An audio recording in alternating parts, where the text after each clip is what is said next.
Now we come to one last feature, the hijackers. Yes. To have hijacked planes, you've got to have hijackers. Yes. And the FBI very quickly named 19 men. Flight 11, 5 gentlemen. Flight 175, 5 gentlemen.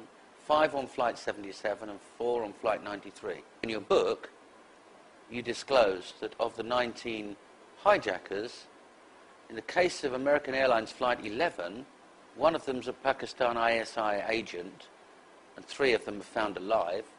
In the case of United Airlines Flight 175, one's found alive, and one of them has an alibi thanks to the FBI. In the case of American Airlines Flight 77, 2 have alibis, and 2 are alive. And in the case of Flight 93, 2 are found alive, and one's a Christian. Yes. And as you can see that these photographs, they were not composed by me. They were from the official report of September 11 Commission. That is the official photographs. Yes. So it's your position that there were no flights, there were no planes hitting the World Trade Center, and there are no hijackers either. But look, if the September 11 Commission confirms that these are the hijackers, and they were found alive, that is by default dismisses the entire report of the September 11 Commission as a lie. Yes, it does. Yes, that's why this September 11 Commission report has nothing to do with the reality. You don't need even to refer to it. It's just, I don't know what is that. It's a piece of a poor concoction. There's something else potentially seditious in what was published, because the interesting thing, all of these people, with the exception of one man, is a Muslim from an Arab country. Even that the one who was Christian, they claim that he was a Muslim either. They just made a mistake. They pick up the wrong personality. Well, there's one very interesting one, and that is this gentleman whose passport was found at Ground Zero. Yes. This is probably acquitted him. Yes. Because everything was burned at Ground Zero and nothing was found except dust. Yes. But how come that the passport of that person was found there? Unburned and intact. Unburned and intact. So this is planted evidence, and this fact that the evidence was planted automatically acquitted this guy. It provides him alibi.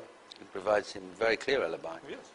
So is it part of your position that there were no flights and that all of these men are innocent and there's no evidence against them or evidence that they were ever involved? I believe that not all of them are innocent. Probably this person who is an agent of Pakistani ISI is not innocent. He probably agreed to participate in this one. This is Muhammad Atta, who received, just prior to the September 11 attacks, $100,000 transferred from the account of a senior official within the ISI. Yes. And if the FBI really believe that that person is a hijacker, they should accuse the Pakistani Secret Service of supporting the hijackers. Yes. And proceed against them very seriously. But as you can see that the American FBI did not proceed against the ISI, which is that means a proof of their collaboration. Well, there's more to it than that. They didn't even ask the general that sent the $100,000 yes. why he sent it. Yes, no question. But they're supposed to have this question. Why should that one of the hijackers receive funds from the Pakistani Secret Service? Which are close allies of and work closely with the American Secret Service. Yeah, they are close allies because that General Mahmoud Ahmed, the chief of Pakistani ISI, at the time of September 11, was in New York and he was having breakfast with one of the US senators. That's right. So he was quite handy to question if they wanted to question him. Of course. They can question him right on the spot. There's something else odd about the hijackers, because we find conveniently a copy of the Quran, some luggage, and the vehicle left by one of the hijackers at Boston Airport. And it has conveniently suicide note. But you know, any kind of planted evidence cannot be acceptable. But if the American government have made a tragic decision, then they have to come up with some planted evidence to prevent it from coming out. Of course, that is just a part of September 11 cover-up. Because after nuclear demolition of the World Trade Center, the American government was put in such a desperate situation that they could produce any kind of fake evidence just to distract the public attention from the real nuclear explosions. It's just as a part of the distraction. But it's your opinion that what the American government did was reactive. They reacted to something that somebody else did. Yes. And so they weren't perpetrators, they were just coverers up afterwards. Yes. I do not believe that the American government was a September 11 perpetrator. I'm sure that it was a victim put in extremely desperate situation that has no other way than to be indulged in that kind of cover-up. I understand. Dimitri, I have pressed you on the American position September the 12th, 2001 onwards. What would you conclude the various discussions between the American government and the Israelis, the American government and the British, and the American government and the French, and the American government and the Russians? You know, it's not easy to answer this question. I could testify only to what I know for sure. And the most part of this book describes what I know for sure. As I promised, I explain in this book who did it and how he did it. So when it comes to the consequences, discussions behind closed doors is a mere speculation. I don't know, because I was not a witness of that. So we can only guess.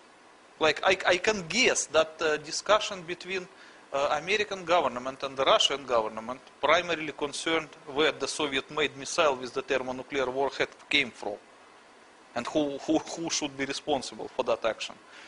But still, I was not a witness to this discussion. But when it comes to the discussions between the Americans and French, and Americans and British, and Americans and Israelis, I simply don't know. It's very difficult. I don't like to speculate. I like to say what I know. Okay. But one thing that you've said that you do know is that there's no relationship between 9/11, the tragedies in New York, and the Bali bombing, and any Al-Qaeda member, any representative of Osama bin Laden, any Muslim faction, or Saddam Hussein. As you can see from contemporary documents available, even available for public use, the American government attempted immediately, still at September 11 noontime, to link Saddam Hussein to the September 11 perpetration. It's also described in my book. But strangely, if you read the official review of September 11 events, a report of September 11 Commission, Saddam Hussein has absolutely nothing to do with September 11. On the other hand, the report of September 11 Commission claims that Osama bin Laden and his so-called Al-Qaeda has something to do with September 11. Moreover, they even directly blame it on Al-Qaeda. But if you visit the official FBI website, and you look at the list of 10 most wanted, you will not notice that the FBI charges Osama bin Laden with September 11 perpetration, because the FBI admit they have no evidence against Osama bin Laden whatsoever. So it's a very complicated situation. The FBI claims one thing, the September 11 Commission report claims another thing, and the reality shows third thing. So, okay, but one thing's for sure, the consequences of 9/11 have spread across the world to Afghanistan and Iraq. Many Iraqis have lost their lives, and many Afghanistanis have lost their lives as a result directly of 9/11. Okay, let's consider it more carefully. The FBI clearly stated that Osama bin Laden has nothing to do with September 11. At least they don't have any incriminating evidence to charge him as such. And as 10 most wanted person, he is wanted only for the bombings of US embassies in Kenya and Tanzania, but not for the September 11. But in the same time, as you remember that immediately after September 11, Americans went to war against Afghanistan, allegedly to capture Osama bin Laden in connection with September 11, which contradicts each other. It means the September 11 Commission report contradicts the FBI statement, and the actual war against Afghanistan also contradicts the FBI evidence. And when we talk about the war in Iraq, it's vice versa. The report of September 11 Commission does not link Saddam Hussein to September 11. Nonetheless, the Americans went to Iraq to fight and to look for the weapons of mass destruction. Which in 8 years they haven't found. Yes, because they don't have any. But still they are looking for it, as you can see.